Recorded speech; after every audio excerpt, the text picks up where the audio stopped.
All right, welcome everyone. Thanks for waiting around. Keen to get started. First live stream of 2025. So welcome. Hope everyone's doing well. Hope everyone's had a great start to the new year. Let's get into it. I can see there's already some action in the comments. So I'm just going to go through that and then I'm going to get into things. I've got a few kind of questions that people have submitted, but also a couple of responses, sample responses that people want me to give feedback on. So I've prepped that, ready to go. So we will start in just a moment. But thank you all. Great to see everyone. We had Retro Reenact. We've got Michael T here. So welcome to both of you. Okay, good to see a bit of conversation going on in the comment section. I'm going to get into some live feedback in just a moment. Just going to catch up on things, make sure I haven't missed anything key. Thanks again for waiting. I appreciate it. Just wanted to get everything set up properly so people can watch this a bit later as well. All right, perfect. So if you have any questions, feel free to ask them in the comments. Otherwise, I'm going to get into some of the questions that were submitted, including some of the responses that were submitted for feedback. But just let me know you can hear me in the comments, and then I'm going to make a start.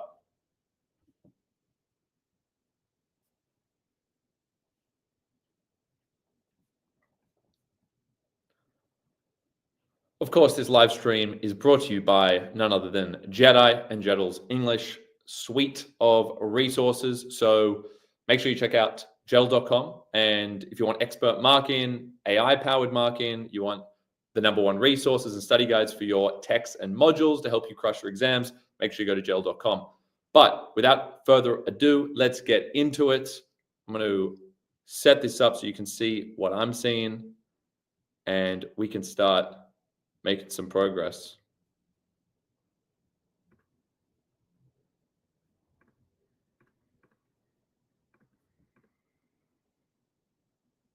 Here we go. Hopefully that is sharing for you. I'm just gonna pop myself down here. I think I'll go in the corner here. Good to see everyone again. Great to see everyone. Thank you for joining. Let me just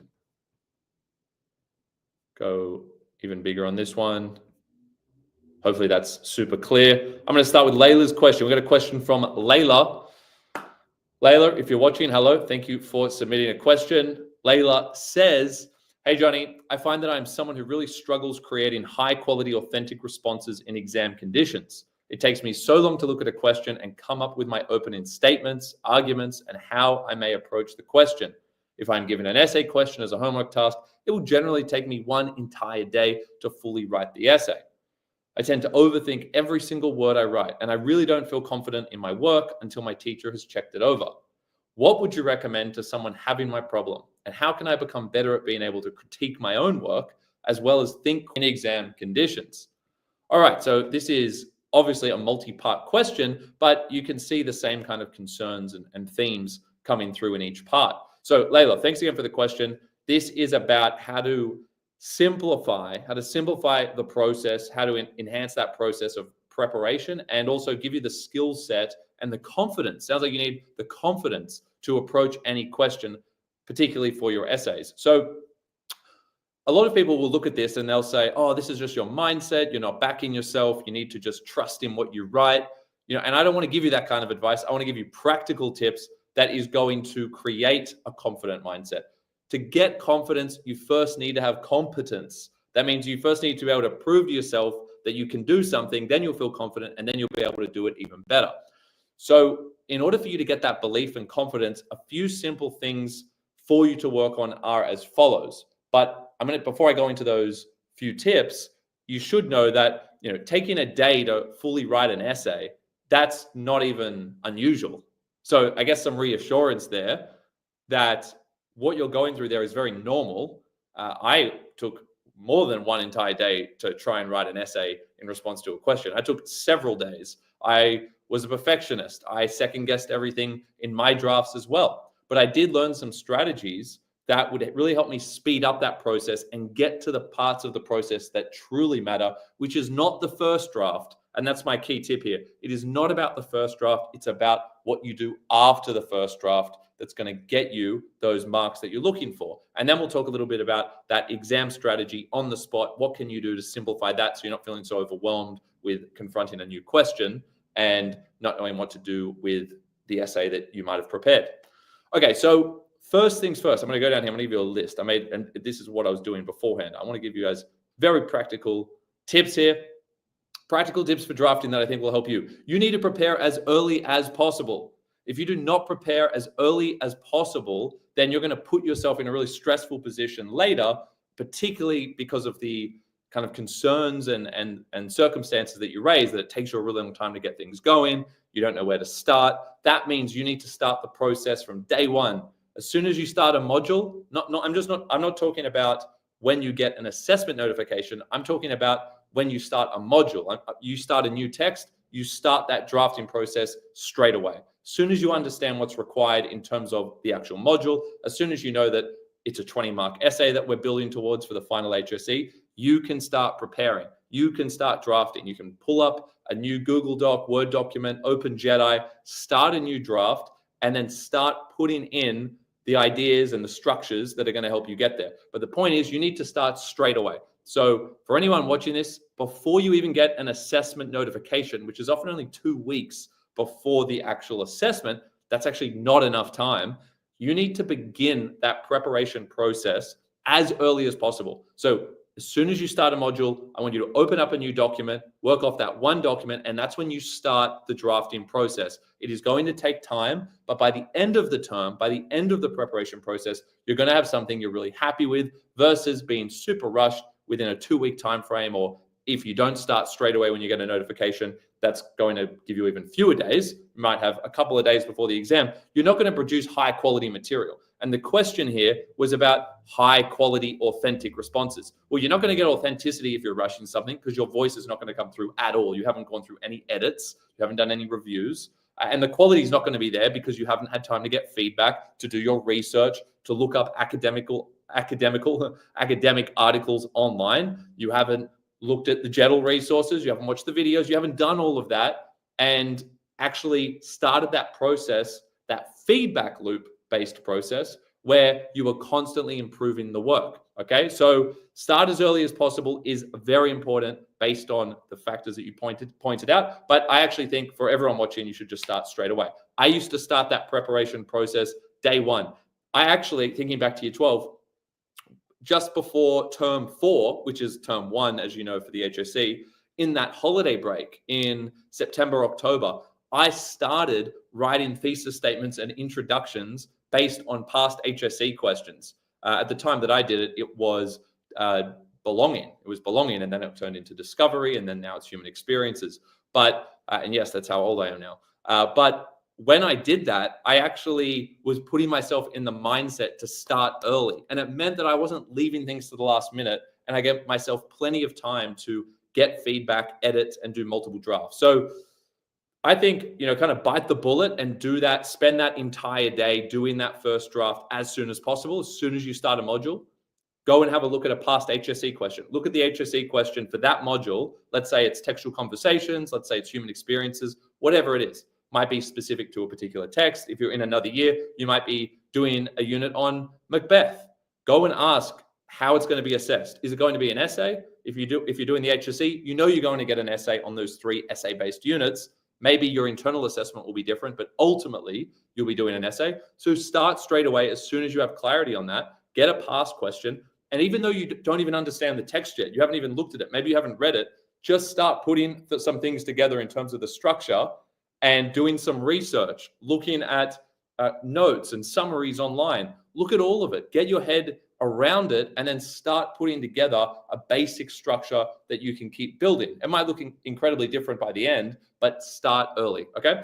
So that's the first really important tip for everyone, especially for you, given that, it's a particular point of concern. The second thing is to write your first draft quickly, not well. So this ties into the first point about preparing as early as possible, but preparation is about getting that first draft done.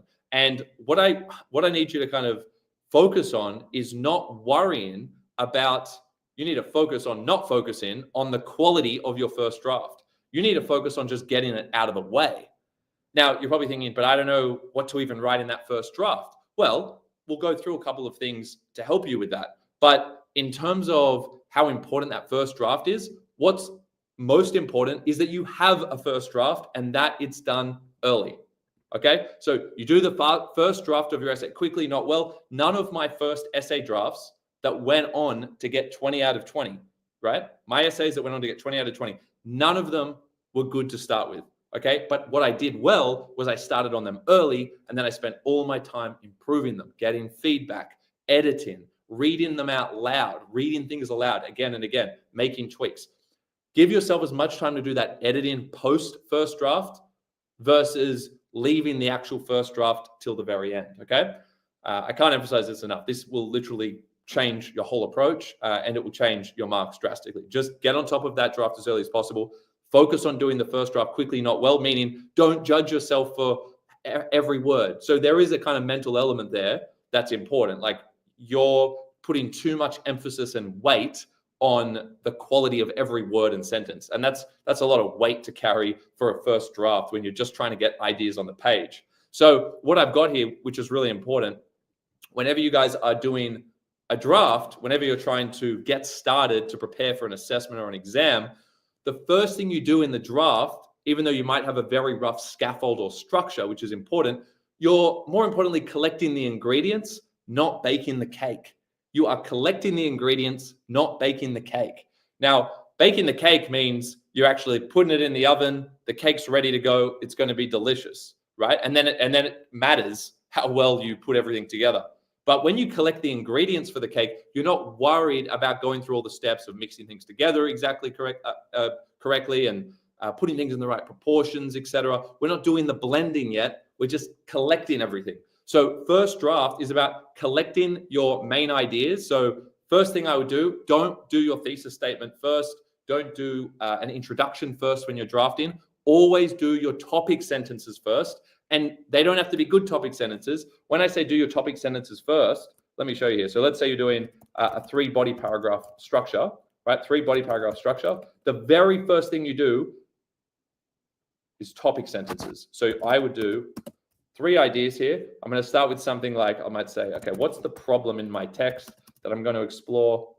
What is the consequence of that problem? Or what's the response to that problem of my character? What does my character do in response to that? And I kind of fill these in, right? And then I say, well, what's the resolution or solution? Like, how does the protagonist resolve the problem that was established at the beginning of the novel or the film or the play, right? So try and think about it that way and just say, what's the problem? Okay, the problem is, and you frame these as ideas. These will become your topic sentences. But again, I'm not overthinking the wording. I just want to say something specific, but I can say it in really loose terms. Like, these aren't the words that I'm actually going to present on my final essay or even on my final essay draft. This is just to get to my first draft as quickly as possible. So to get to my first draft as quickly as possible, I still need to have direction here with the actual essay. So I'm going to have that problem, consequence, resolution structure for the essay as my go-to. You might have a different structure that you're going to apply. That's fine. But this framework, I find, always works for any essay.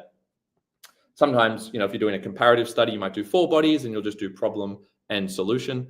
And then you do 2 paragraphs on each text. But for the most part, I really like this structure. So the problem is that, let's say I'm thinking about 1984, is that corrupt governments take power away from individuals. Now, that's really general, but we're saying there are corrupt governments and they're taking power away from people. Okay, maybe it's just from people, right? It's not the wording I'm going to use in the actual essay once I refine it, but I want to get it on paper. That's what's crucial. This is going to change everything for you. If you just start getting things on paper, having some direction, like I'm showing you, like having some kind of structure, starting with the topic sentences. If you're taking note of what I'm saying here, for anyone listening, you can literally follow these steps every time you prepare an essay, and you can get started straight away. Now, you might be thinking, I'll follow this. I'll follow this up with the next 2. So individuals, because individuals don't like to not have power, they might try to rebel against the government. Okay, so the government takes your power away, but people don't like that, right? People no likey. You've got to really simplify and dumb down the ideas here, and then you get the sophistication and flair after multiple edits. Everyone thinks you get there straight away when you look at these exemplars. It's great to have the exemplars. It's great to look at the best, but you've got to understand that by looking at those, you don't have to get there first go and get every word perfect, but you move towards that ideal. Okay, and then as the resolution or solution, you'll be thinking maybe, okay, is there a resolution? Yes. When individuals rebel together, not alone, they can be successful at getting their power back. Notice, I'm just being very simple with the language. Maybe power is freedom. I could be specific about what type of freedom. You can get more and more specific and sophisticated as you go, okay? But that's how you get started. Then you write actual topic sentences based off these ideas. Then you start, so then you create the topic sentence. Draft form doesn't have to be that good. Then you start saying, well, what's my evidence? Like, what are my examples here? And what are my mini points? What are my sub points based on this problem? Like, what are the little points I'm going to make? Get your quotes together. You're just collecting the ingredients. We're not baking the cake. We're collecting the ingredients. Okay. And then, link sentence. I don't even have to worry about that one for now. Just get the main idea down, get your quotes and techniques in, put it all into some kind of sentence form that does make sense, but it does not have to be of a high quality. And once you start editing and reading your work out loud and doing some research and looking at examples, that's when the quality kicks in. But you've got to give yourself time to do that. So prepare as early as possible. Write your first draft quickly, not well, right? And the last point, use basic structures, paragraph and sentence level structures to get started. Because you said, going back here, Layla, I'm going to see if you're on here, Layla, because I haven't been looking at the thing. Oh, Layla, you're on. Great to see you. Great to see you. Thank you. Appreciate it. Please upload so I can watch this over again. No worries. Will do. I'm just checking the comments now, guys. So I can see Layla is with us, which is great news. Let me come back to Layla's other point. How do you get started? How do you actually start writing something? Well, you need to use basic structures. You need to use basic structures, right? And this comes back to that mindset of not being too hard on yourself about the quality of what you're writing at first. Okay? Believe me, if you just focus on the basics, getting the material in, collecting the ingredients, putting them into some kind of scaffold that makes sense, that will make your essay go forward, that's the most critical piece. Everything else will fall into place after. Okay? You'll blend it well together. You'll put in the time. You'll give it that, tender love and care, that nurture that it needs to, basically be baked into a really nice, delicious cake, so to speak. So what are these basic structures at the sentence level? What I mean is, here's an example of what I mean. Say you've got your quote here. You got some kind of quote. You've got a technique. Let's say it's a metaphor, right? What I mean by basic sentence structure is we want to put those into a full sentence form, but we don't want to overthink it. So my sentence structure for every single example, I'm going to write it exactly the same way at first. Then I'm going to go and change it. Then I'm going to be flexible. Then I'm going to get that authenticity by kind of rewriting it in a way that suits my style. But I'm not going to try and do that straight away, right? Structure first, then you deviate once you're comfortable with the structure and you understand all of your points and the examples and where you want to go. That's where authenticity comes in. Authenticity doesn't come in the first draft, right? It comes over time through the slight changes and tweaks that you made to the expression, right? So you're still making the same ideas as if you had no authenticity. It was just a super kind of robotic essay.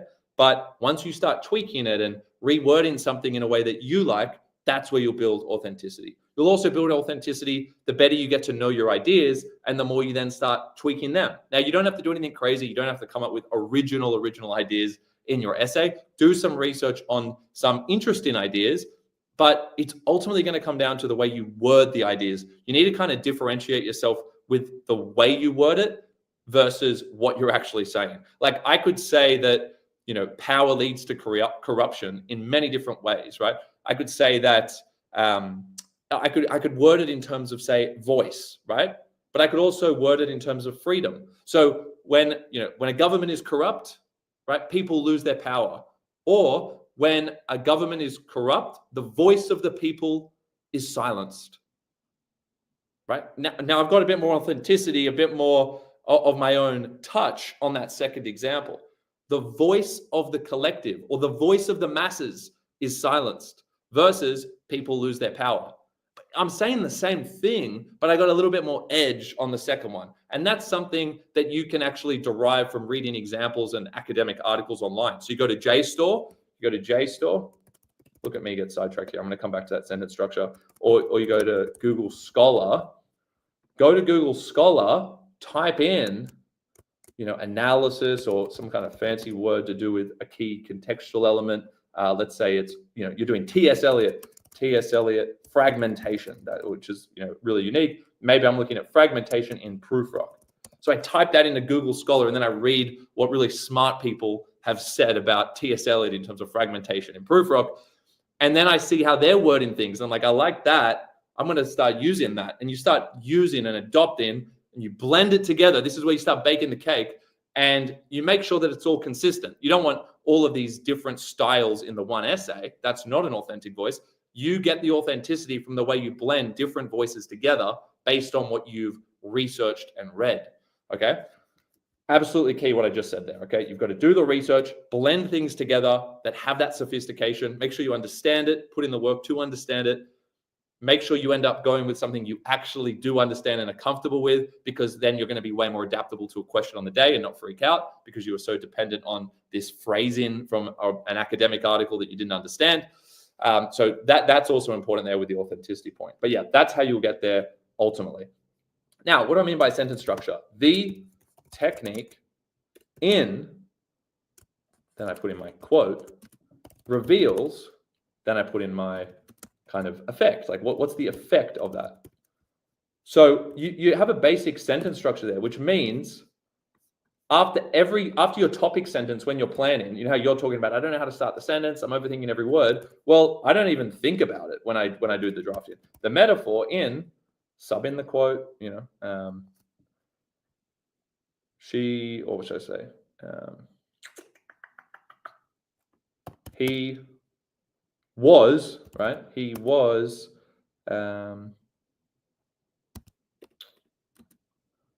heartbroken. Well, yeah, he wasn't actually heartbroken. I guess we'll go with that. He was heartbroken. He had a broken heart, whatever. Then I put reveals. Now, you can end up subbing reveals out for other verbs like suggests, conveys, elucidates, illuminates. You can get kind of fancy and more deliberate there, but just put in reveals every single time. Again, first draft doesn't matter. Do it quickly, not well. And then you put in the effect. And the effect's ultimately where the research will come in, where your notes, where your understanding comes in, because you want to say something really good here. You want to say something really good there, but not on the first draft. You just want to get the rough idea, right? The rough idea here, then work on this a lot over time, okay? So that is an example of, didn't like that, of a basic sentence structure. You can do the same with other sentences as well. All right, very elaborate answer here. I hope this is helping all of you. Let's have a look here. All right, look at that. Jeddle is life. Appreciate it. We've also got Shabad. Sorry if I'm saying that incorrectly. I'm not good with the pronunciation of kind of more foreign names, but great to see you. Thank you for the review. I recently purchased the Jeddle $2.99 thing. Amazing. Yeah, $2.99. Not bad, right? Because think about how much people are paying for tutors, right? $150 an hour, $100 an hour. This is for the whole year. So if you haven't checked out Jeddle.com and just got the study guides there to help you as you go through every text, it's pretty crazy because we put a ridiculous value on it.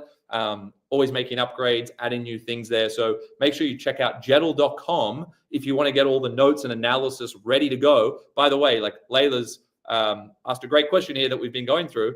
In terms of what you put into these effects, in terms of how these sentences should look, the best resource is the Jeddle package. We already did all of that. We already went to the academic articles and we put it all into tables that could then translate really easily into essays. So go to Jeddle.com if you want to kind of do a shortcut. If you don't want to go through that process, it's still beneficial to do it, to be honest, because it's good to read the full articles. But if you just want the best stuff that's actually relevant for getting the marks, you go to Jeddle.com. Lots of great stuff there. Keep watching the videos, etc. Lots of other things there. And JeddAI obviously is the way to get feedback on your work. So if you use JeddAI, you can get quick feedback to improve. And that's what we do after that first draft, right? All right. So enough of a plug. Appreciate the feedback. Let's Layla would spend her whole life savings on us. Thank you. Appreciate it. I've got some other helpful advice for you, I believe. So we've gone through that. Layla, you let me know if that all makes sense in the comments. But those 3 tips, I hope, are going to give you the right mindset and approach to feel more confident about getting ready for things. Remember, 1 day to prepare an essay is not that much. I used to be going over essays for weeks, literally weeks, right?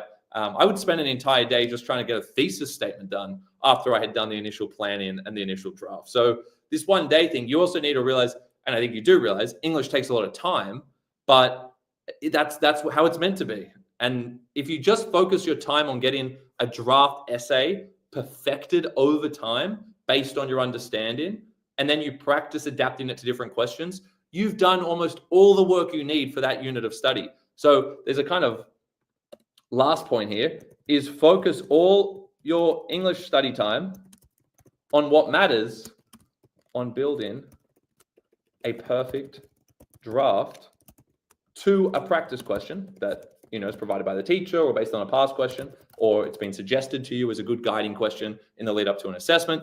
Focus all your English study time on building a perfect draft to a practice essay, 1 essay draft per module, and then you can play around with other versions of it and you can create multiple drafts, but I would really focus on perfecting 1. That's what I spent all of my time in year 12 doing. That's what a lot of the best students, all the state rank achievers who I talk to on the channel, go and watch the interviews. Just to summarize it, they don't all do the same thing, but they all have some kind of draft material. They've all been doing lots of practice. And if you just focus your time and attention on that, I believe for most students, that will get you almost all of the way there, right? So that's like the 80-20 rule. I've got a video coming out where I really break down that principle of what you should be studying for every subject, okay? What should you actually be spending your time on? So on the YouTube channel, we're posting that later this week. So keep an eye out for that. Let me know your thoughts on it. We're trying to put a lot more effort and time into these how-to videos for you. So, it's all there in perfect, production quality with lots of examples. You guys know I love examples. So we put lots of actual examples of me breaking down topic sentences. How do you go to a band 6 topic sentence?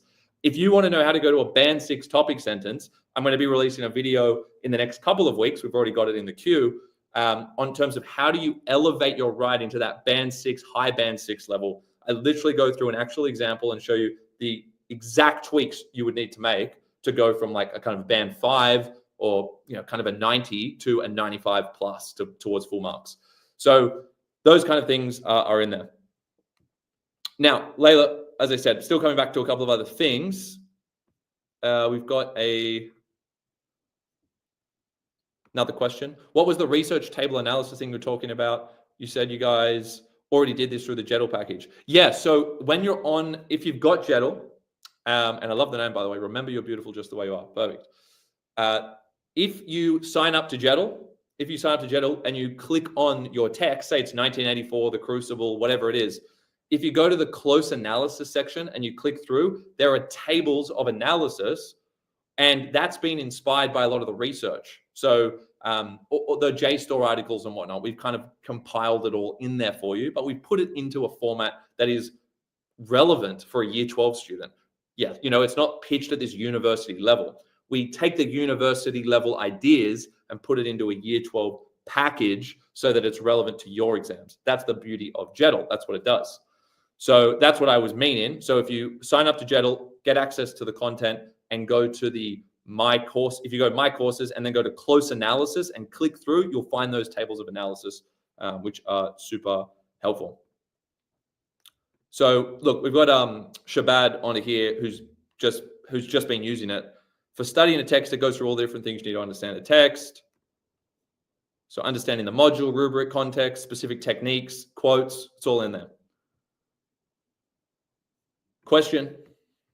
Thanks. And also, how can you ensure that your essay incorporates sufficient textual reference in? Maybe I should. There we go. Bang. How can you ensure that your essay incorporates sufficient textual reference in, thorough analysis, in-depth explanation, and reflective insight for each quoted or referenced example? Wow, that's a lot of things to cover, isn't it? And my first answer is, what's the framework here? Don't try and do all of it at once. You're not going to do all of that in your first draft, or at least you shouldn't try to.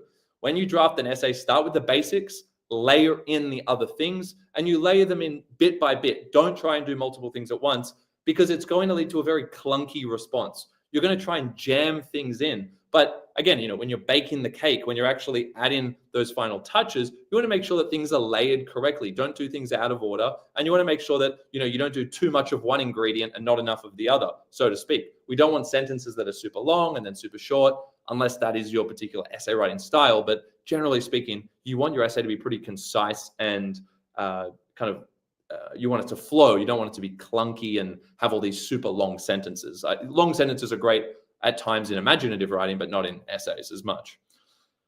So how do you have the analysis, the in-depth explanation? You write it all down. You write it all down, not all of the elements. You write down all of your analysis or ideas, and then you read it out loud and compress it. And you try and say what you want to say in as fewer words as possible. And then you be brutal with the cuts and you say, actually, I don't need to say that point yet. Maybe I'm going to cover that in my next example. And you make those calls. You don't need to say every possible thing about a quote just because you use the quote. You say one specific thing per quote and then move on and keep developing your argument with new quotes that actually move your argument forward, right? You're kind of telling a story throughout your essay. You shouldn't just be giving me 3 examples that all are saying the same thing. Give me an example, say one specific important thing that relates to your idea in the topic sentence. And then from there, you're going to stack on a couple more that are kind of moving us forward. You're teaching us more about this idea and how the text represents the idea and the nuances of it. Okay, so it's a good question, but there are a lot of things in there. And the idea is that you don't want to do too much for any one quote anyway. Tie in a couple of elements like context and form. And once you've done enough, move forward to the next one. Okay, make sure you upload this entire live. No worries, we'll do. And I'll be doing more lives. By the way, you're all here now. I can tell you, I'm going to try and do them once a week. I want to be super engaged with the Jeddle community here. Oh, and Michael, yes, I might have seen your response, Michael, on Google Forms. In the link in the description on this YouTube live stream, there's a form there that you can all submit, responses to. Don't do full essays; it takes too long. Just do paragraphs with a question. Layla, that's fine. You want to do one every week? I always do it kind of on a priority system, and I try and balance things out a bit. But that sounds good. One other thing, Layla, before you go, because your questions were really good and they apply to everyone. You had a question about on-the-spot exam strategy, right? You said, let's go back to your question. You said, how do you critique your own work? I might deal with that separately. That's a whole other thing. But how do you think quick on-the-spot in exam conditions? Can I just give you one general piece of feedback? Again, it's kind of to do with approach more so than like specifics. But I feel like if you're having that issue, there's a couple of things that you need to be thinking about, right? First is have that core essay. We just talked about preparing that draft, doing the first draft very early, not focusing on the quality, but getting all the ingredients in. If you do that and then edit and improve your essay over time, and you really understand the structure and the ideas that are in that core essay, you're going to make it so much easier to adapt to a new question on the day. Even if you end up writing a different essay, because of course the essay is ultimately going to be different because it's a different question. So you've got to make changes or you might rewrite parts. But what I find is you're better off having the structure, having certainty over how you can start each sentence, what you're actually going to focus on in every sentence. And then what you do is you have a skill set through practice of how to actually change things around to suit different questions. Sometimes you'll have to substitute out evidence and put things back in. I've found 90% of the time you don't really need to do that if you've done the work on learning how to adapt to different questions. But what will help you in terms of speed on the day and not stressing out about what to write is already having that structure and being really comfortable with a draft essay that you've practiced writing out and adapting multiple times. Okay, that one core draft, practice adapting it to multiple questions before the day of the exam. And then when you get in there, you know what you want to say in every sentence, more or less, but you're also prepared to reword your points and to reword it. But you also know the structure. How am I going to start the next sentence? At least I have my core draft to help me with the start. Sentence starters often aren't the things that need to change when you get a new essay question. So that's one of the things that people also overlook about memorization and whatnot. Sure, you're not meant to memorize and rewrite a memorized essay, but memorizing sentence structures, that just makes you so much quicker on the day. Memorizing really nice turns of phrase, nice expressions that you've researched and collated in that drafting process, that's what all of the best students are doing. So people are lying to you if they tell you not to memorize certain parts. Don't just say exactly what you memorize. Make sure you prioritize the question on the day and using the key terms of the question, but have those really nice pieces of material, those nice expressions, have them memorized because you'll be able to use them. You might use them in different ways, but have the sentence structures and all of that there. That's what all the best students are doing anyway. If you, again, look at any of the interviews of people who actually got full marks, you know, I was someone always got full marks in my essays all through from year 7 to 12. And I used the same approach. I just did more of the same and I put more time into it over time. But I didn't have these kind of multiple essays for every possible thing. I had one core, I knew it really well, and I was really good at answering the question because I knew how to change things around and I was flexible. So have the core essay. That's going to put you in a much better mindset on the day. You're going to be less stressed. You know how to start the first sentence. If you can't think of anything, great. Don't try and write things from scratch rather, if you are not confident, right? Second thing, look for less. So when you look at an essay question, people get overwhelmed with how long the question is. People think, oh, that's crazy. I don't know how to incorporate all of that in there. Focus on 1 to 2 key terms. So in terms of 1 to 2 key terms, it might be like love, and maybe the other thing was like, you know, challenge. How does it challenge how does the text challenge our understanding of love? If you just focus on how it challenges and the word love and kind of block out everything else, just focus on that. In this case, I'd probably just focus on love as the key theme.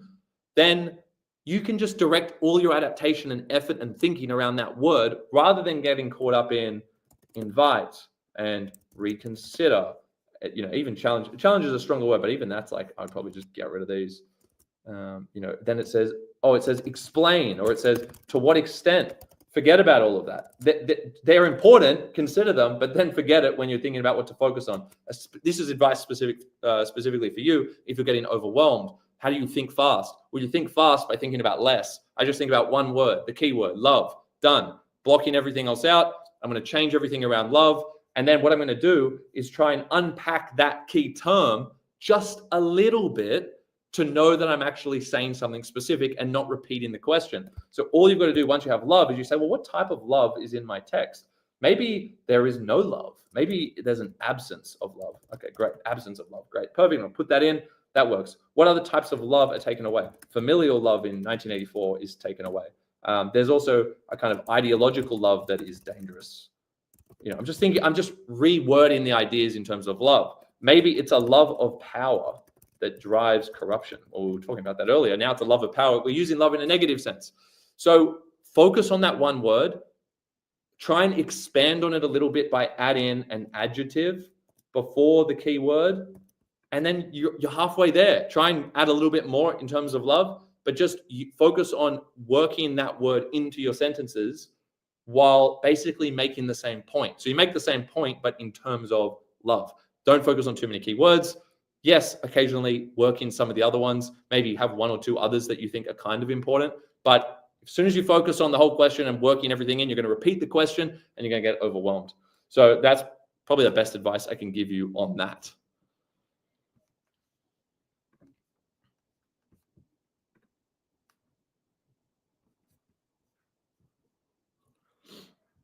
All right. Appreciate it. Oh, look at that. Layla's bailed. No, you bailed at a good time. I see that was a minute ago. No worries. See you soon. And then I'm going to skip through. I got 2 responses to get to. I'm going to just do who's here to to be fair to those who have waited. Michael, tell me, is that your question? You can confirm for me. I want to give you the priority here.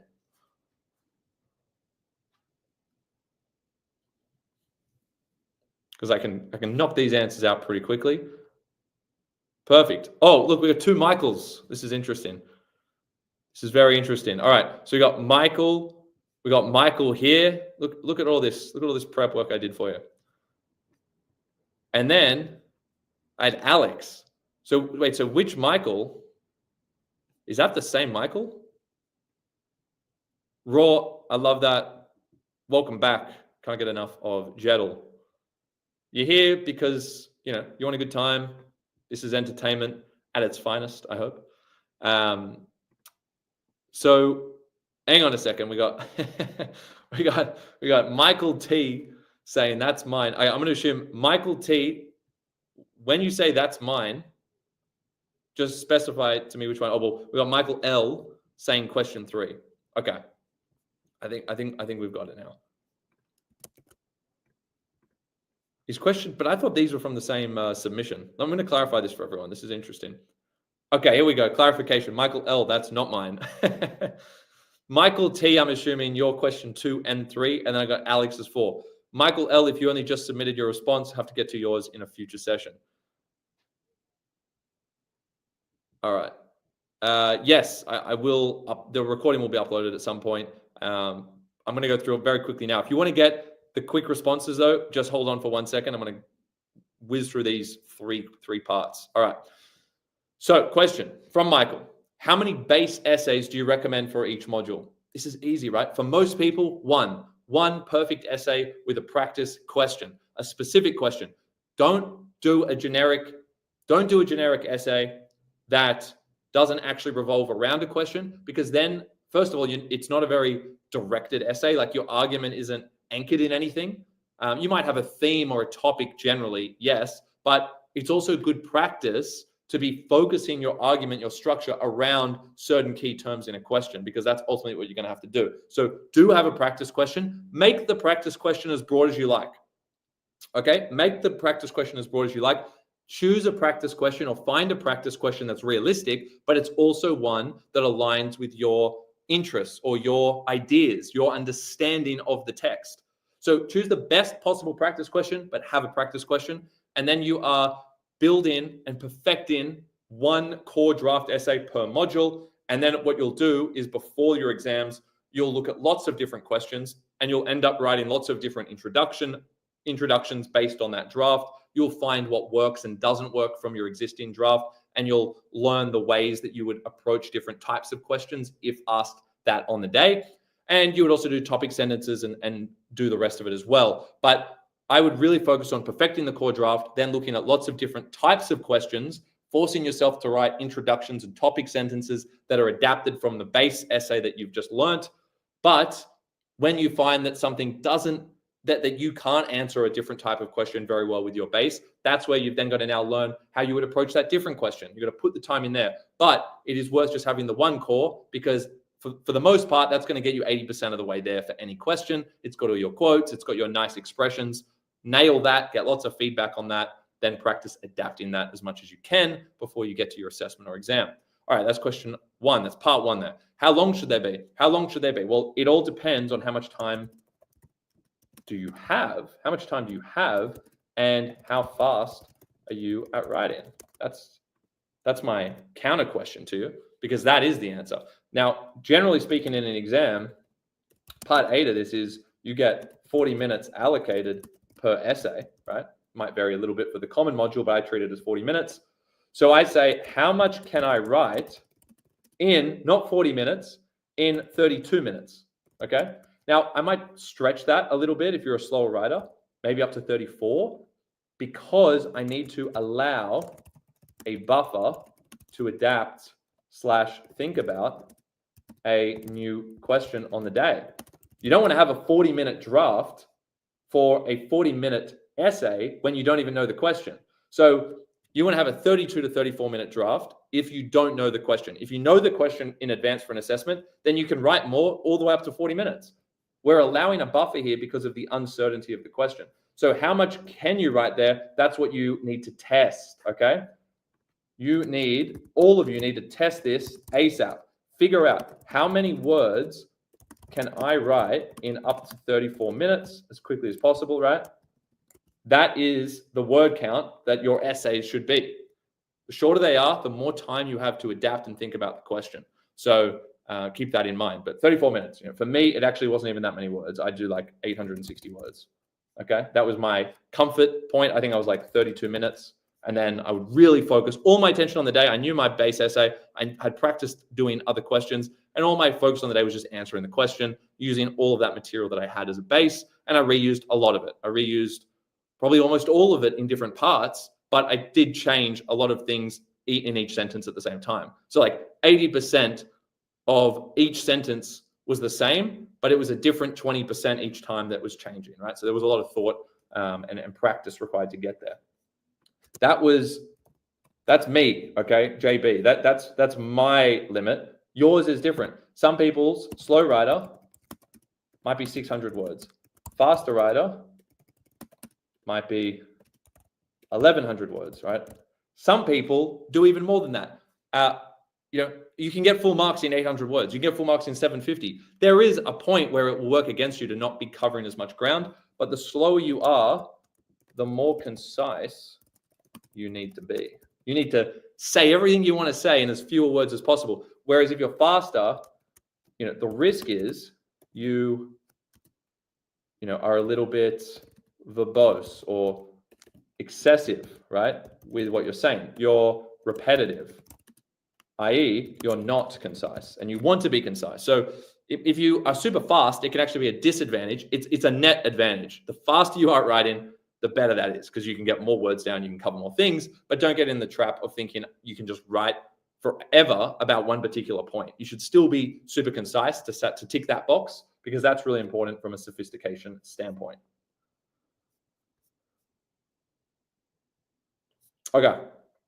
And then last part here, should essays be shorter than normal so you can add in sentences, or longer than normal, but you get rid of the parts that you don't need on the day? This strategy really, I'm not going to recommend that strategy. I don't think that would work too well, to be honest.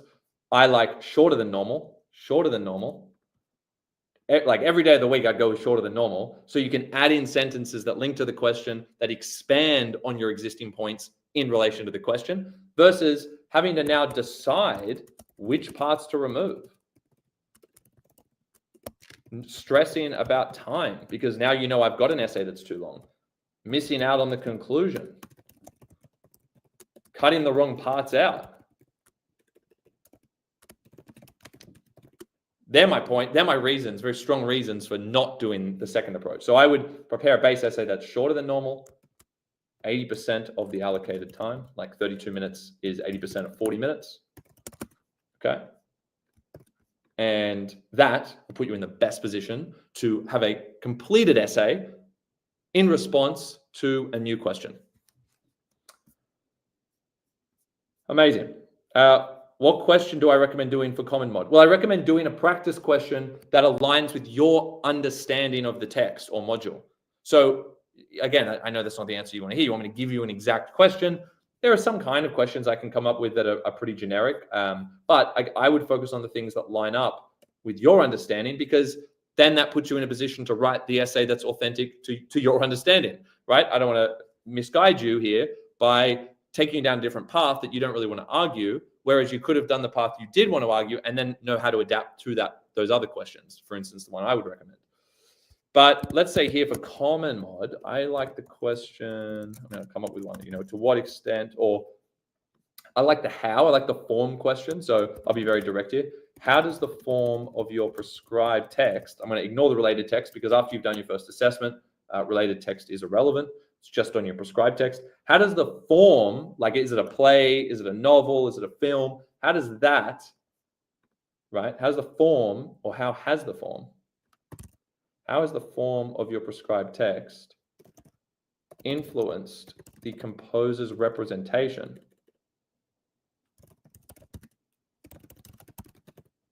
of human motivations and behaviors? Okay, so you get two kind of keywords there, motivations and behaviors. Your job is to never mention them together. You have to separate them. You have to talk about the relationship between motivations and behaviors. What are the relevant motivations? What are the relevant behaviors? And how does form, you've got to keep coming back to form. How does the fact that it's a drama? How does the fact that it has soliloquies? How does the fact that it is a 5-act or 4-act play factor in to how these things are represented? So you've got kind of 3 things to focus on there. That's just kind of off the top. I think that's a good one.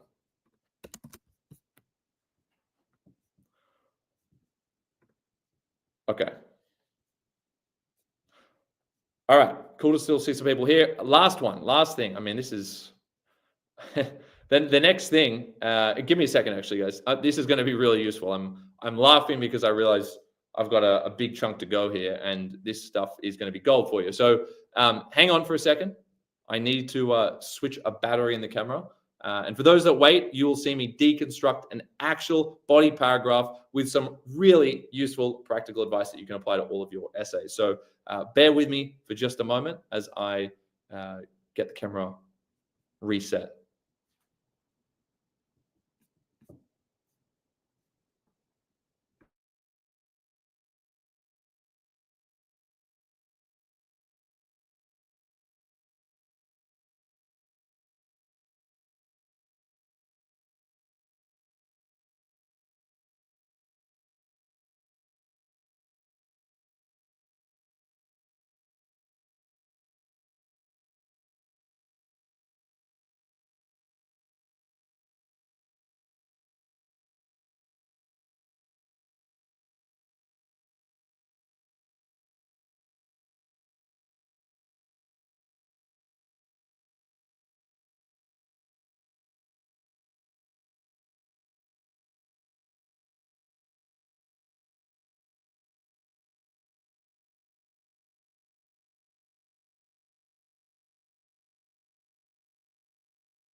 All right, we are back. We are back. Thank you very much for waiting.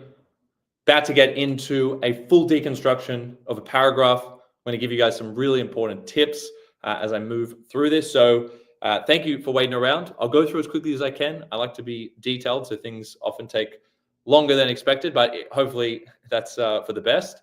So let's get into it. Hopefully you guys can hear this. Can everyone hear me okay? Because I have to play around with the mic. So just a little mic check for a second.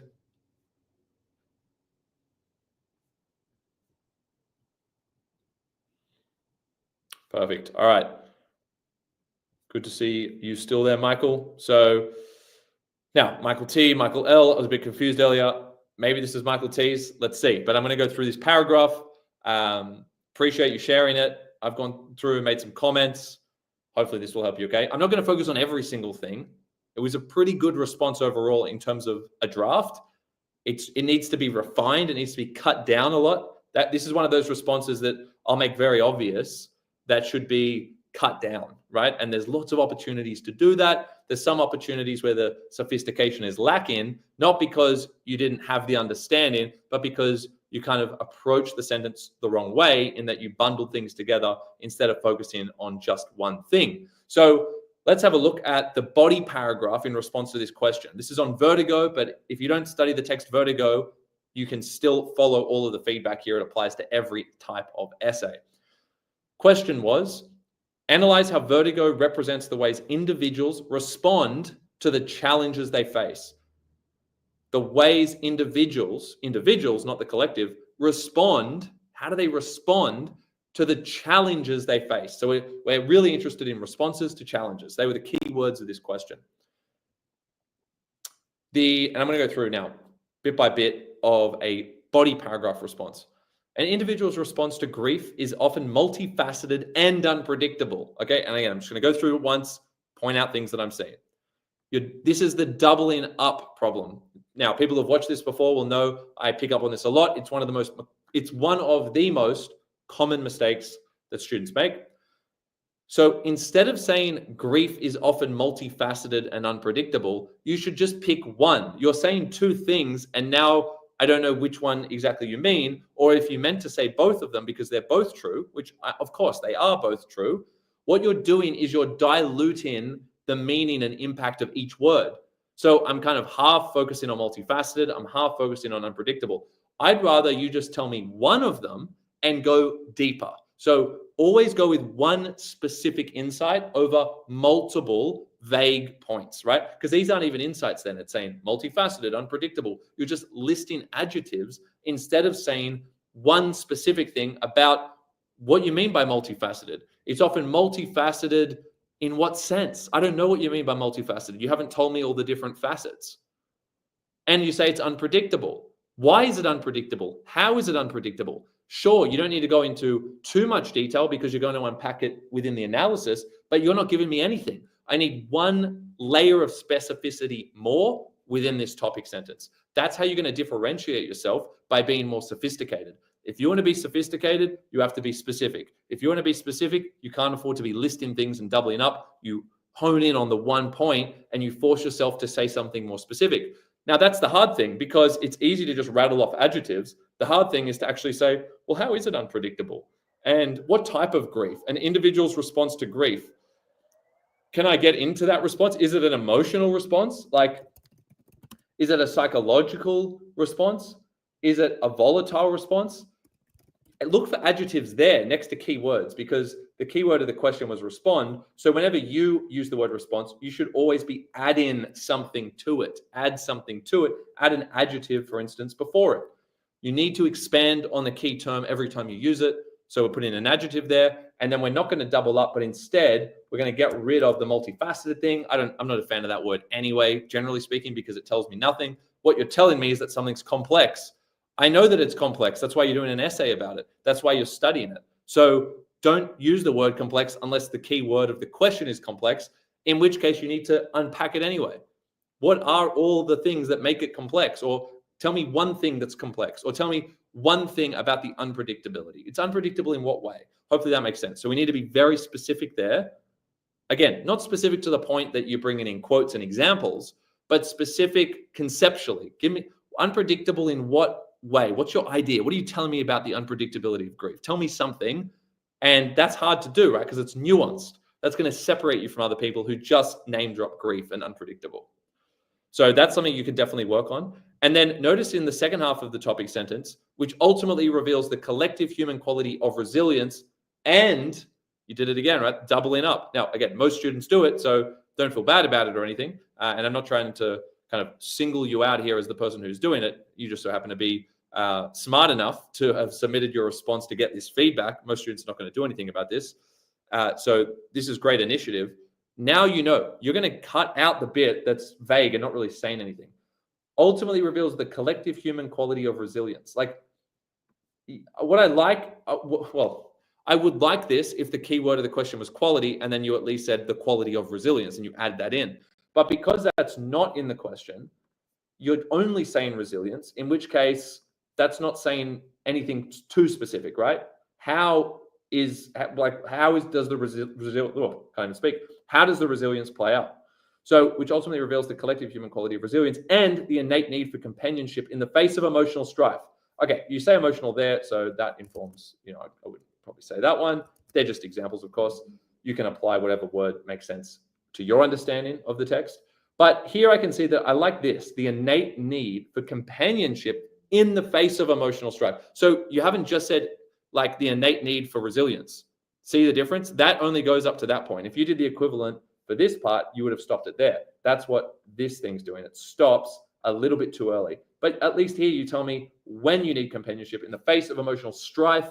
It's got a little bit of edge to it. You're saying something specific. So now what I want to do is I want to focus in on that one point because it's going to sound more sophisticated to just say that. It's going to have more impact versus having two things you're trying to say, one of which is not specific at all. So we get rid of that and we say, which ultimately reveals the innate need for companionship in the face of emotional strife, full stop. Beautiful. That has more impact. It's specific. And we've taken out the bit that was actually detracting from the quality of the sentence. That's what you need to understand. The other bit was taking away from the quality. Okay. That doesn't mean you can't get the word resilient back in the sentence. You just don't word it that way. You might say an individual's resilient response or their response of resilience to grief or something, right, is often da-da-da. Now, you can work resilient or resilience into the sentence in another way without it taking up a full chunk like it was before. Okay. So that's the doubling up effect. I noticed you did that quite a lot in the essay. So I'm not going to point it out every time. That's something for you to go through and see, where did I double up here? Where did I list things instead of saying one thing and being specific about it, right? Just because you remove something doesn't mean you're done with the job. You have to actually now be more specific about the one thing you are going to say.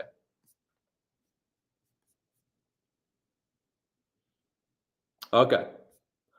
So next thing, after your topic sentence, you say Anna's response to grief. Now, obviously the keywords respond. So this is a very direct response by saying response, but it's getting a little bit repetitive. Response to grief. So you've got to be careful with the way you keep saying grief. You might need to mix up the expression there. And also, I feel like it's a little bit basic just to say Anna's response to grief is depicted through. Like you're kind of spelling it out. Now, if this is a first draft, fantastic, because that's great. You do just want to get all of this down. But now I'm giving you feedback for the next draft. You probably want to make the argument in a slightly more sophisticated way so that you're not just starting with something quite generic. See how it sounds a little bit generic? Anna's response to grief is depicted by or depicted through. So maybe lead more with something to do with context or form, or maybe you start with, maybe you just rephrase it. Because I really like the idea in the rest of the sentence, by the way. Really nice idea. You rephrase it so you don't even have to kind of say this part, right? You might have to mention Anna, but you don't have to say Anna's response to grief again. Maybe say what exactly caused the grief. Like, was it a death? Yeah, seems to be. Stillbirth. What exactly caused the grief? Say it in a different way where you can teach us a little bit more about the text.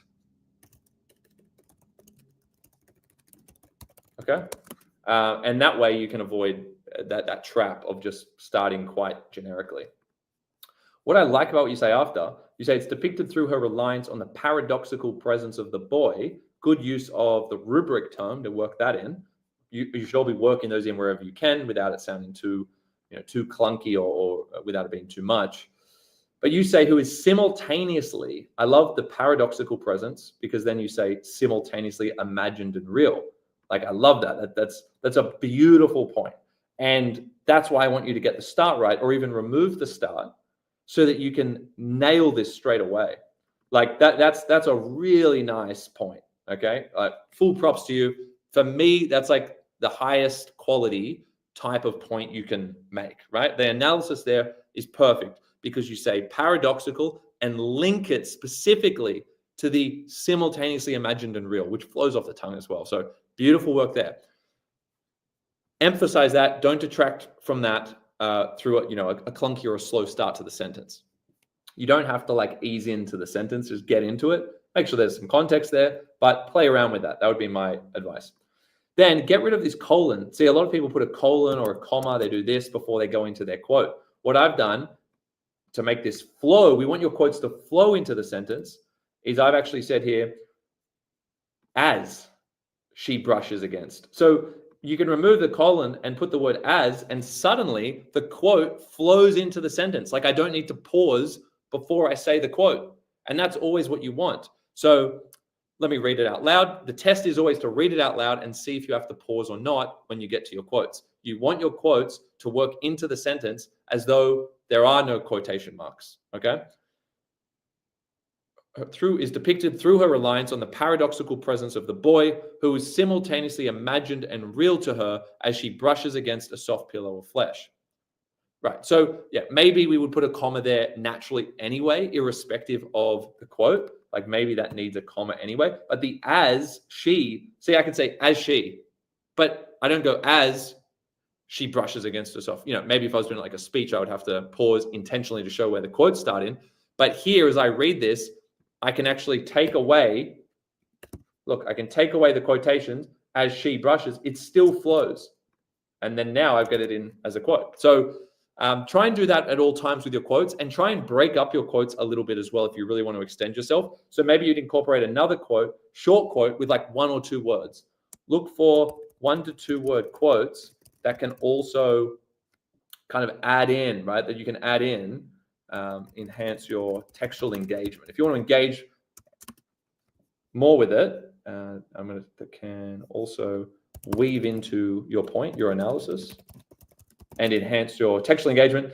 It doesn't need to have a technique. Not every quote needs to have a technique attributed. Here's your main technique. I then like having a couple of 1 or 2 word quotes that then come into your analysis. Okay. So that's bonus points if you can do that. Okay.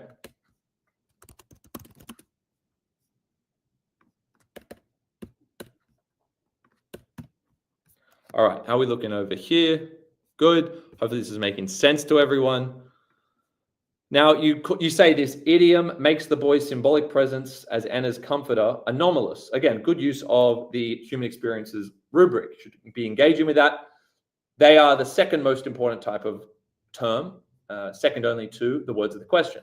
So you always prioritize respond and challenges, but you also, wherever you can, wherever it makes sense, weave in, pepper in the terms of the rubric as well to show engagement with the module more generally. Then you say, by contradicting the stereotypical role of a mother to comfort the child. So you talk about, excuse me, that it's anomalous. Now notice I've numbered the points here. Everything you say from here on out is to do with this quote. You spend 4 sentences explaining this quote. You just will not have that time. Like, it's not going to be efficient enough in an exam. So you need to compress the 4 sentences of analysis here to 2. So I'm going to look for spots where you can do that. This highlights Anna's desperation for support during her distress and lament. Again, careful. I mean, I don't want to keep pointing them out, but there's your double up. Pick one, be specific, maybe add an adjective to one of those. Her psychological distress, right? Her maternal distress, like some fit-in adjective there that gives you a little bit more specificity. So adding in adjectives before a word, cut out the word that you don't want to use, you can pick and go from there. Conveying grief as both personal and collective through shared suffering. See, this is where you kind of lose me, because then you revert back to this very generic terminology that comes from the rubric. You haven't weaved in a rubric term. you've actually grouped a whole lot together and barely said anything specific. Conveying grief is both personal and collective. Yes, that's in the rubric. Through shared suffering. All you've said there is suffering. All the other terms are just grouped together from the rubric. That's more like a link that's more like link sentence material. So I would cut that out, right?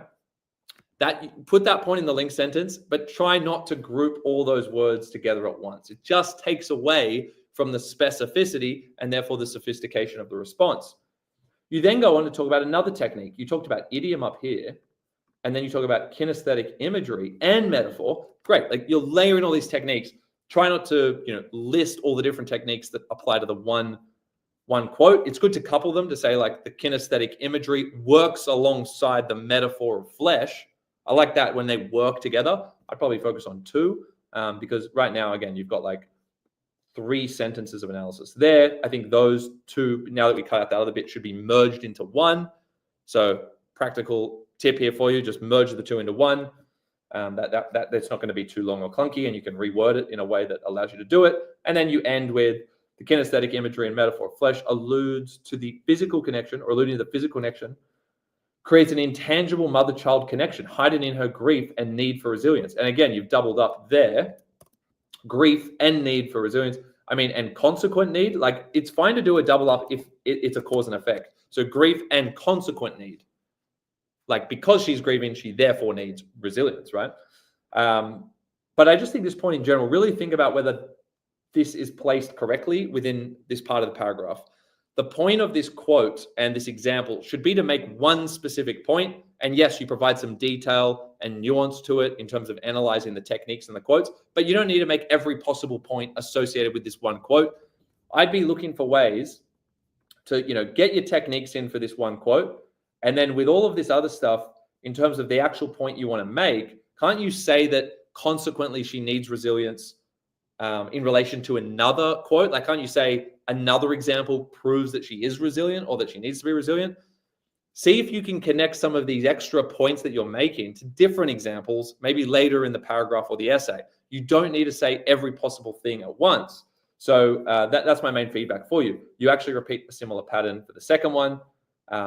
Same pattern. You kind of ease in a very generic way. I think you could do a lot better by kind of getting out of that and focusing instead on context or form or something else. But you just say Luke's individualized response to loss and grief, again, you've doubled up there, is seen as he. It's kind of like a bit basic as a start. So work on adding some flair to that by getting some other elements, maybe tying in the technique straight into that sentence, tying something to do with form in that sentence. You were lacking form and context in your paragraph. You didn't have any specific references to it. You had a lot of micro techniques. You had lexical field. You had, the kinesthetic imagery. That's great. I love I love specific imagery, visceral imagery, kinesthetic, beautiful, well spotted as well. You've got evocative diction.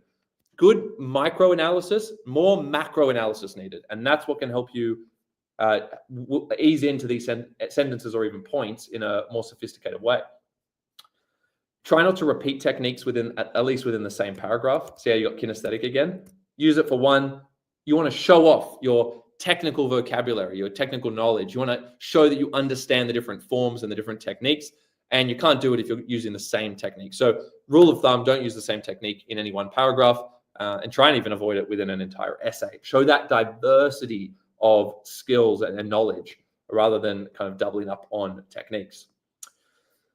And I like the point. I mean, it's a tangible reminder of their collective grief, finds relief by distancing himself from it. Very good analysis. If you guys are watching this, for those watching, fantastic analysis in terms of connecting what the analysis is saying to the quote that it's analyzing. So you've got this analysis. I can see clear connections between the quotes, like Luke rolls over. It says this guy rolls over onto his side away from Anna.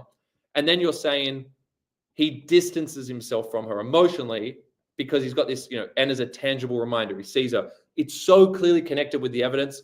Props to you on that as well. So you've done a couple of things amazingly well. A lot of students can't get that. A lot of students won't write like that. You just need to condense it. Stop trying to say too much. Don't double up. Keep high impact kind of sentences within this paragraph. Again, you might not need all of this, or at least you can merge this. Take the best part from this. Like internalized, introspective. That's a bit of a tautology, if you like internal and introspective, the same thing basically. See if you need both of those. This process of introspection, if that's important, maybe merge that with an earlier point, because I'm just concerned that you're taking too long to make these great points. So try and compress it and just keep the best bits, but don't list them either. You've just got to say one specific thing, get rid of some other things, move some things later on in the essay. You don't have to get rid of them entirely, just get them away from that sentence, either by merging them into another one or putting them somewhere else, or maybe, yes, you'll have to get rid of some things generally, because if every body paragraph looked like this, look how long your paragraph is. Let me go down here. That is, where am I? Let's see if I can get it happening here. Tools, word count, 388, like 400 word paragraph. There's just no way you'd be able to do 3 of those. That's already 1,200 words, chuck an intro. That 1,600 word essay definitely doesn't need to be like that. This could be a 900 word essay or an 800 word essay, just by going through, compressing things, not trying to say too much, wait in until you come up with another example, add in a bit of analysis in. But again, great start. You just need to cut a lot of things down. You said moreover here, moreover the ever-changing responses to loss. Maybe it's nonetheless, because nonetheless means I'm going to say something slightly inconsistent, which avoids you later having to focus on the inconsistency as a separate point. So I think you say something about is inconsistent. Luke's vulnerability is inconsistent with his character, as he was previously seen with an internalized response. Yes, we know he was seen with an internalized. You said that up here. You're repeating yourself. Instead, you could just say nonetheless or however, and literally just by saying that one word, I get that it's inconsistent or it's going to be an alternative perspective to what you just said.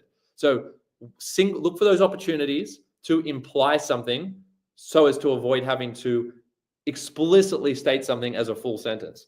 This whole thing, if all you really want to add there is it's continually changing, it's dynamic, that's fine. You've already said that up here anyway. It's like each of your points here are like mini body paragraphs where you've got a topic sentence part and a link, and you're kind of repeating yourself. So focus on getting each of these points down to 1 to 2 sentences. Hopefully I've shown you some tools to do that. Cut out the doubling up. Lots of doubling up going on in that last link. So you can see that there. And let's make sure I've covered your main areas for improvement.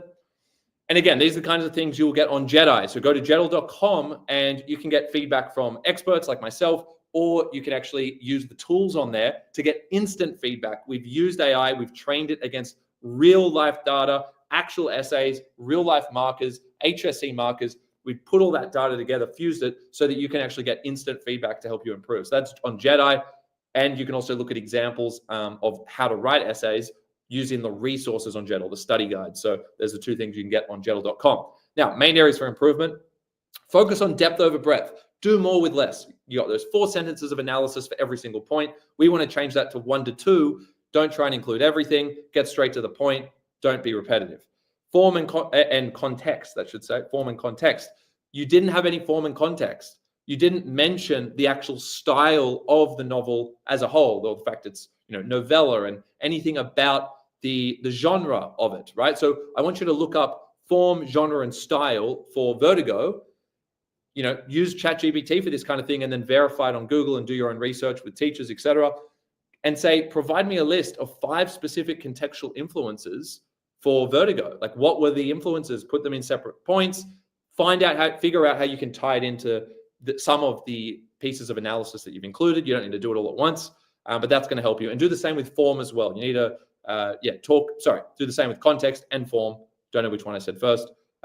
Form and context, they both should be weaved in at different points, right? They should be interwoven. That is. Now, 1 specific mention of form and 1 specific mention of context per paragraph is the base rule. If you can do more than that, like 2, then you're way ahead of the game.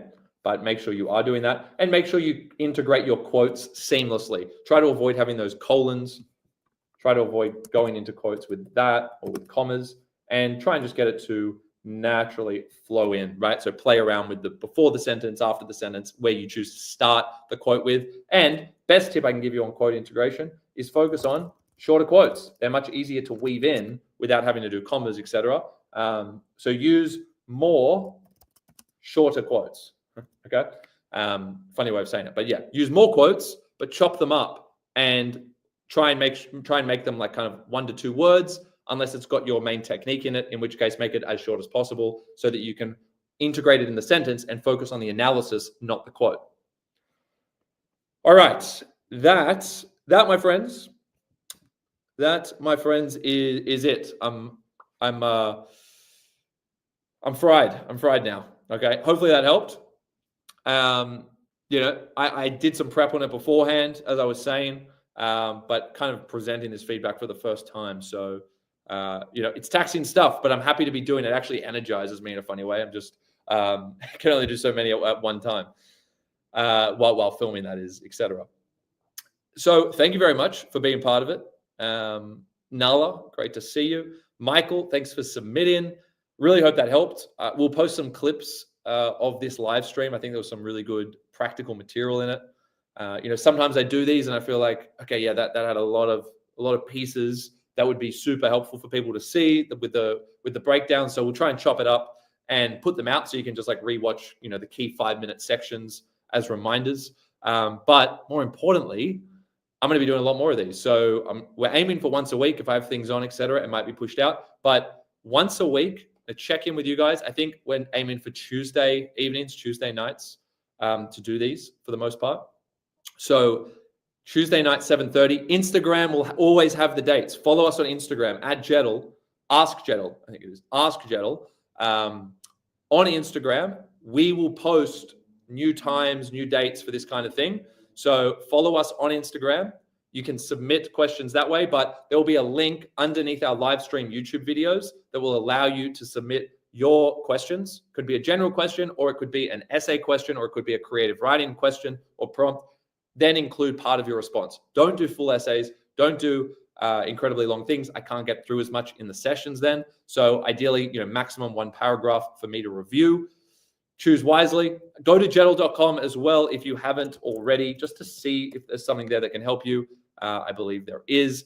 They will have all of our study guides with examples for all of your texts, all of your modules, all the material there to help you build these essays, build your crafted writing pieces. And JeddAI's there if you want that extra feedback on your drafts throughout the year. Now's the time to get it. I think you can get the annual package super cheap at the moment, and that you'll get access for your whole HSC year if you're in year 12, if you're in year 11, 10, whatever. Anyone starting right now, you're going to get the best value out of all of this by signing up now. So get onto that. Yes, thank you very much as well in the comments. Wish I had a name, but again, nice name, beautiful name. Remember, you're beautiful just the way you are. Thank you for tuning in. Other reflections. I mean, I got to see, while I'm on here, I'm a big tennis fan. I'm going to see how the Demon's going. Look at that. He lost the first set, 6-3. Well, second set about to start in the AO. I guess you guys don't have school tomorrow, so get behind Demon as he plays center. But hopefully, Demon or Jock, I'll be happy with. Jock's my guy, to be honest, but Demon's an Aussie, so obviously going for him tonight. So that's it.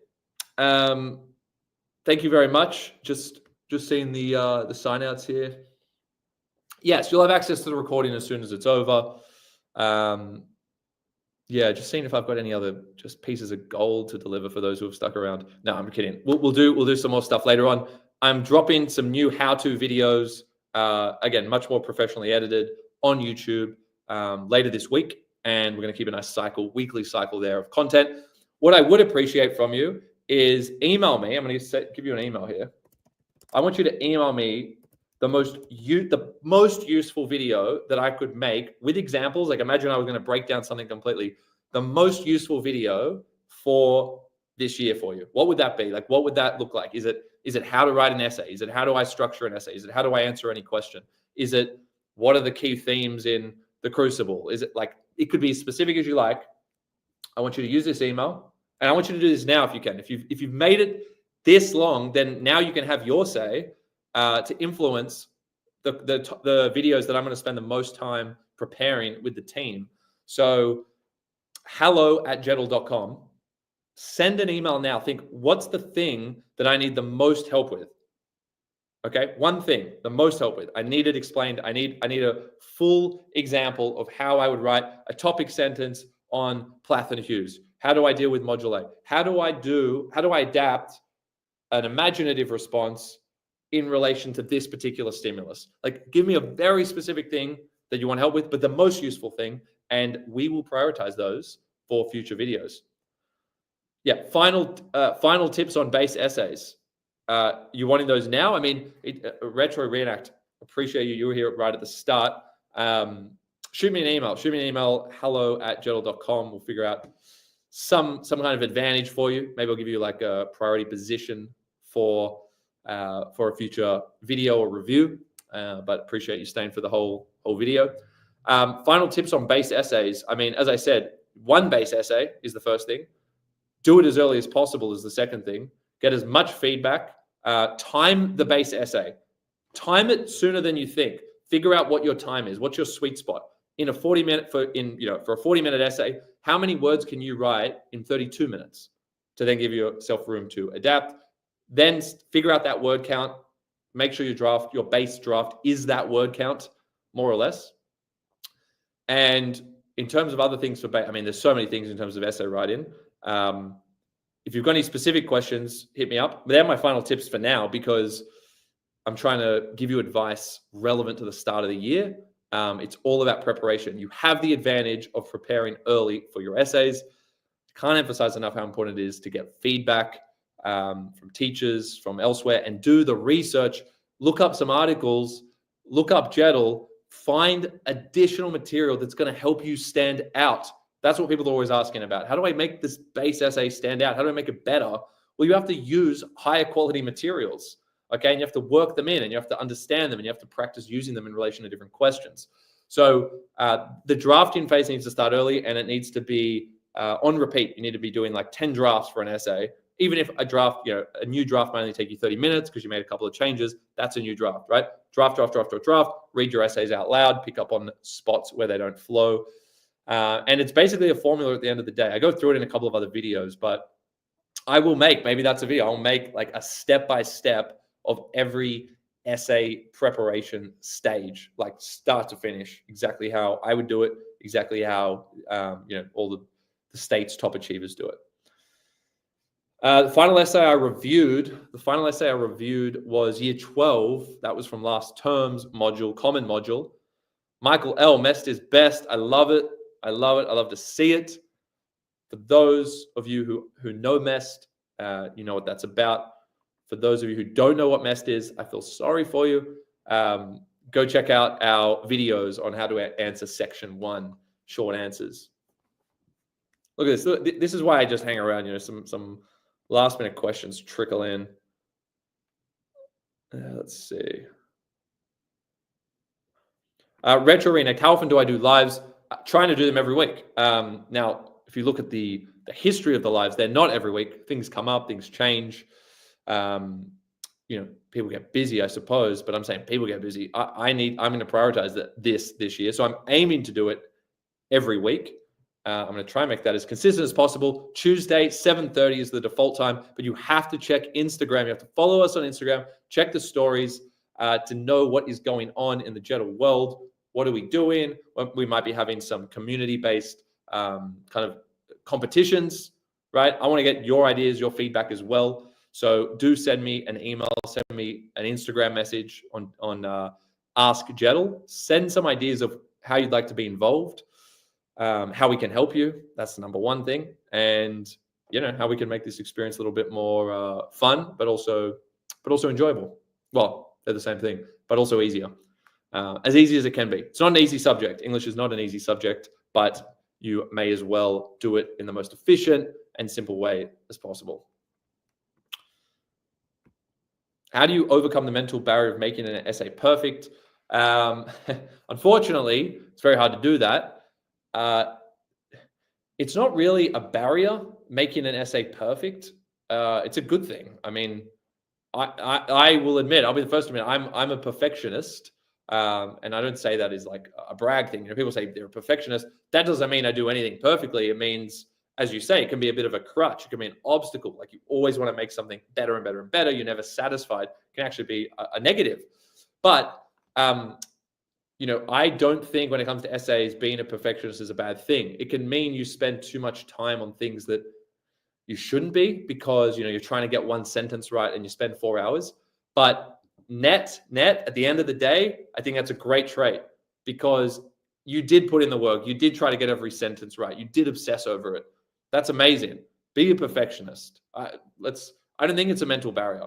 It's only a mental barrier when it means you don't write anything. But if you're stuck on trying to write something well and you ultimately do, amazing, right? Just, you know, you've got to balance your time accordingly. But I just think, you know, as a general comment, I could be more nuanced with my response to this, but I think being a perfectionist, trying to make an essay perfect is amazing. I think you should be trying to do that. And then I think as long as you allow enough time to practice adapting to different questions, you're in a great spot if that's your mindset.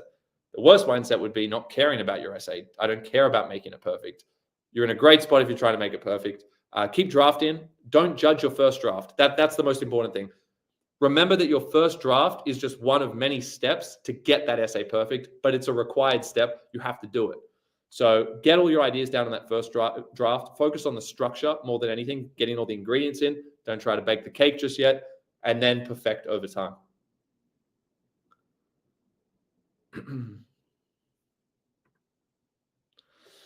Yeah, so I would love a start to finish essay. Perfect. Email me it, right? We're going to prioritize it on email. So hello@jeddle.com, or you can DM us on Instagram, Ask Jeddle.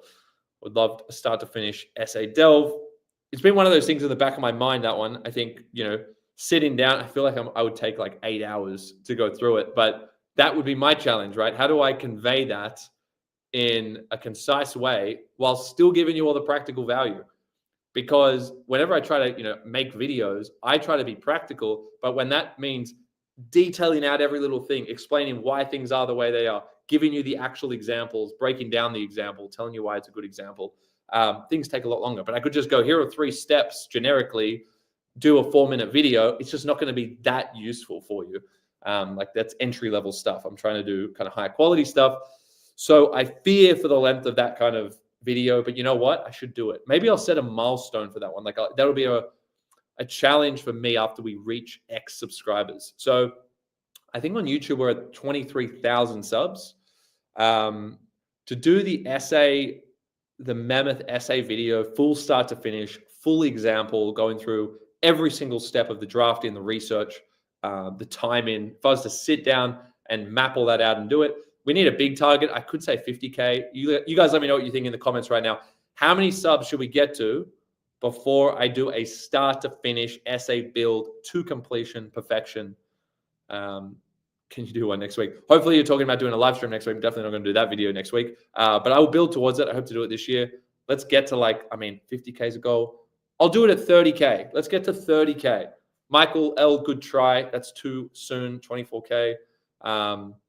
Let's get it to 30K and I will deliver that video. Maybe we'll set a time limit as well. We'll come back to it. Remind me another live stream. Jordan memorized his essays in dot points.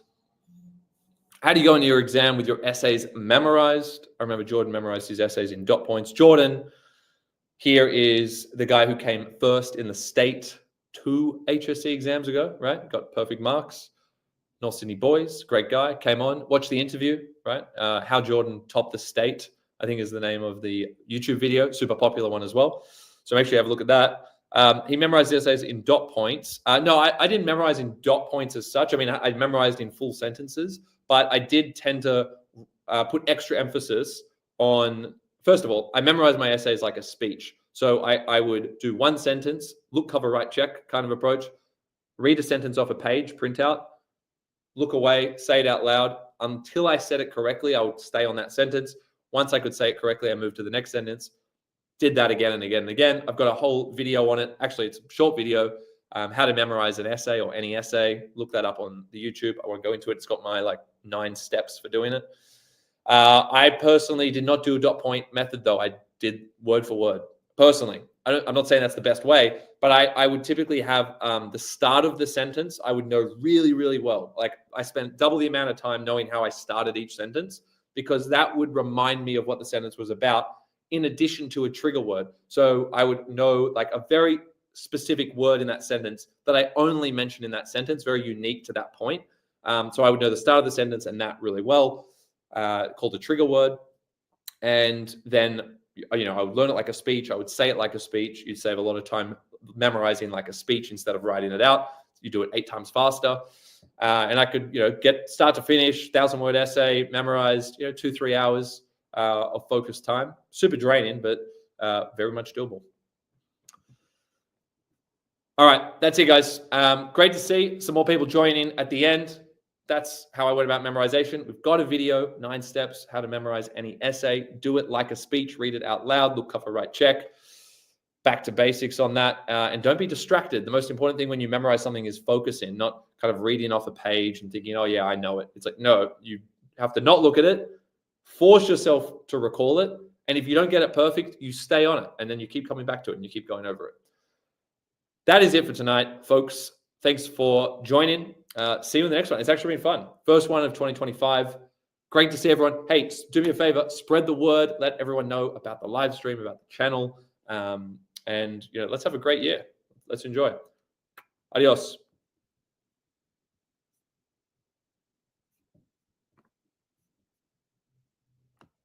Yes.